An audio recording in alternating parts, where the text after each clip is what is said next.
Hey guys, it's QuickyBaby, and I'm bringing you a replay in the A-44, which is a Tier 7 Russian medium tank. I've done a quick tank review on this, so if you want to know more about the A-44 and its destructive capabilities, definitely think about checking it out. However, this gameplay, I couldn't fit into the quick tank review, but I felt like it was worth viewing anyway. So, the A-44, as you know, with its rear-mounted turret, fantastic armor.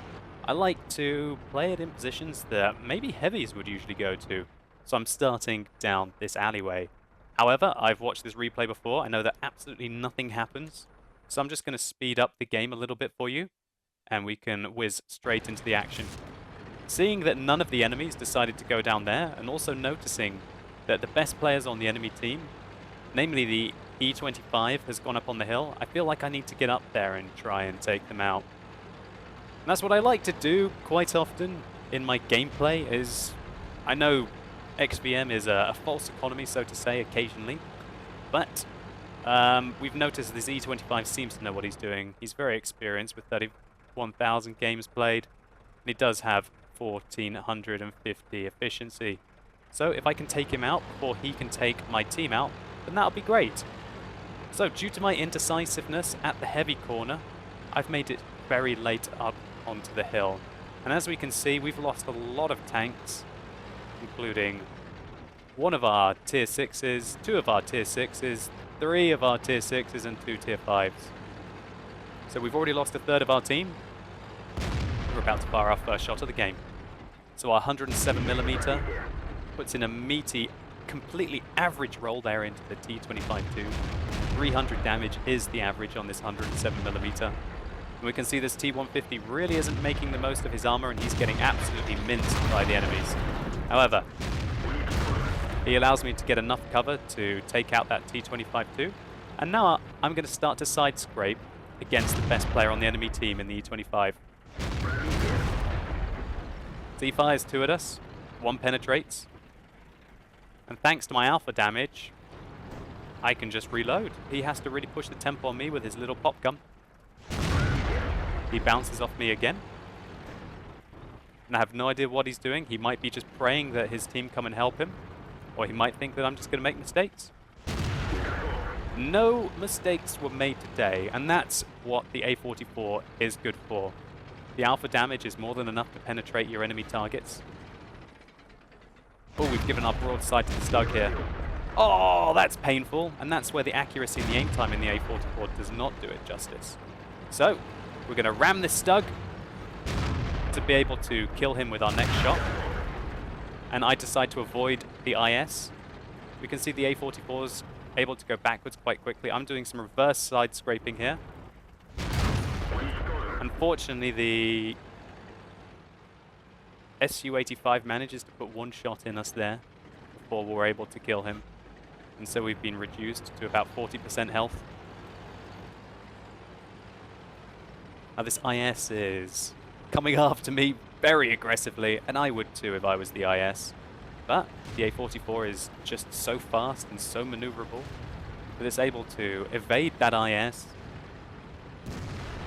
and begin flanking. Now I heard the IS fire there. He fired his 122mm. I decide to shoot him and not the Crusader. Crusader is of absolutely no threat to me. However, that IS is of paramount threat. I'm seeing if he's going to fire one, and he does. So I come back to get a shot into him. We're going to chase him down. And thanks to the fantastic penetration of this 107mm, we're able to put a flush shot into his lower plate. I reverse my tank because I think that something might be coming from behind. And hello! So we're just going to crush him. Crush. Oh well, we'll waste a shot. No biggie, but that was a really nice engagement on the hill on Himmelsdorf. And it was just the perfect environment for the A-44. Fair enough, some of the dips make it tricky to use the gun depression at times. But more or less, you just saw what the A-44 is good for.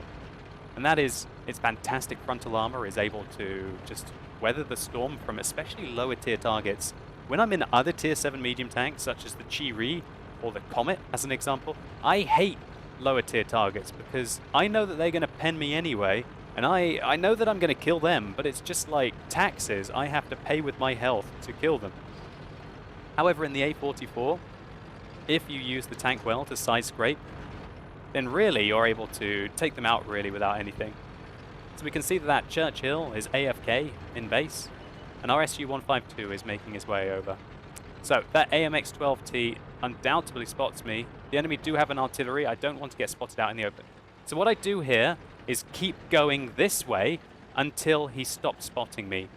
Then I know that he's not spotting me anymore unless he's got perks that will keep me spotted for longer, like designated target.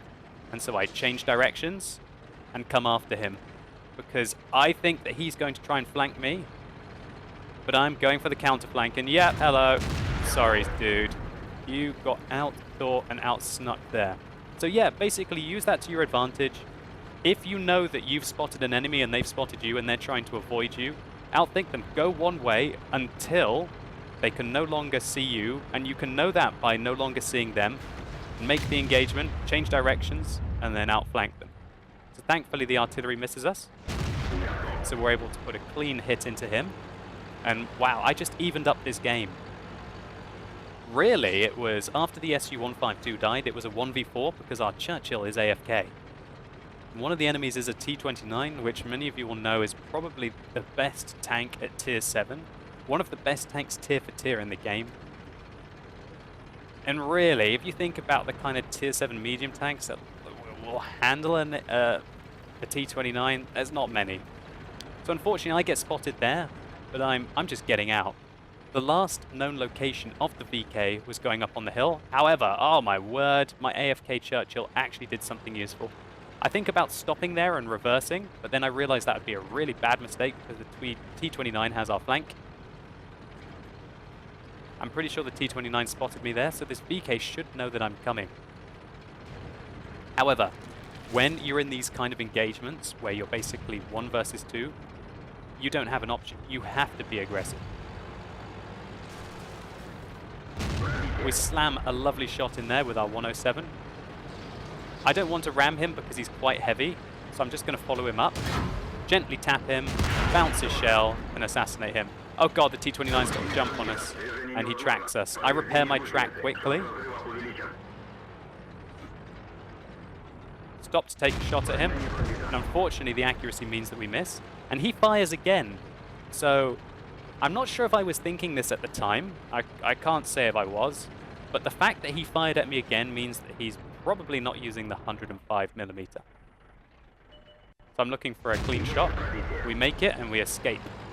And that's one great thing about the rear-mounted turret with the A-44. You can quite often face it in one direction, get the ambush shot, not actually expose that much of your tank, quite a small target, and then just get out quickly with its great engine power. So I did, again, what I was talking about with the AMX-12T. I go one way until he can't spot me anymore, and then I go back. And we see that he's facing the wrong direction. And it's only because of the poor aim time and the poor accuracy in this tank that we were unable to get another free shot at him. And now this situation is very interesting, because basically this is about outthinking your opponent, confusing them, and in these one-on-one engagements where you're basically playing against, really on paper, a better tank for this kind of a situation, then you really, I'm trying to highlight what I'm thinking here at the moment. So you do see me firing premium rounds here, but I am in a one-on-one. And unfortunately, the T-29 spots me there, which completely changes what I wanted to do. What I wanted to do was to flank around the back and go and get a shot into his side. However, now that he's spotted me, he knows what I'm doing. And the fact that I've only got 26 seconds in the game left because he's trying to cap out means that I really have to go after him now. So I'm looking through these gaps. Now I'm going to side scrape out around the car. Thankfully, he tracks me. My crew start to put the track back on as quickly as they can. 5 seconds left in the game. We put a nice shot into his lower plate. And my tracks absorb his damage. Alright, so I've just reset the game. Let's get out there again. The whole thinking is I want to confuse him and come at him from different directions and basically never have him be ready to ambush me. Effectively, I have to put the pressure on him. And what that means is that I need to catch him unaware and come from a direction which he's not expecting. So what I'm going to do here is just side scrape around this corner. Fortunately, we can't see him.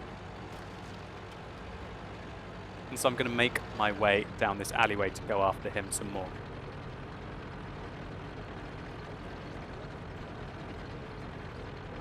I'm thinking I might be able to spot him from here. So this is a mistake I make. Look at how I come around the corner there. I should have side scraped. I should have side scraped around that corner. That was weak. And oh god, he's really driving around. Luckily, I've got my armor angled. And right now, looking back on this replay, I could have risked it and gone for the kill. I could have drove in there and gone for the kill, but I didn't. I noticed that, yeah, he's using the 90mm. He was able to penetrate me. He hit me on my upper plate, which is very unusual. That won't penetrate most of the time, but it did. This is also a bit of a donkey move, if I'm honest with you. The fact that I came around that corner like that wasn't very good in hindsight. However, now what I'm thinking is he's left the cap. If he'd left the cap on this side, I would have spotted him. So what that means is that he's either gone down this alleyway or he's gone down this alleyway. My gut instinct is that he's gone down this alleyway. And so I'm trying to hunt him.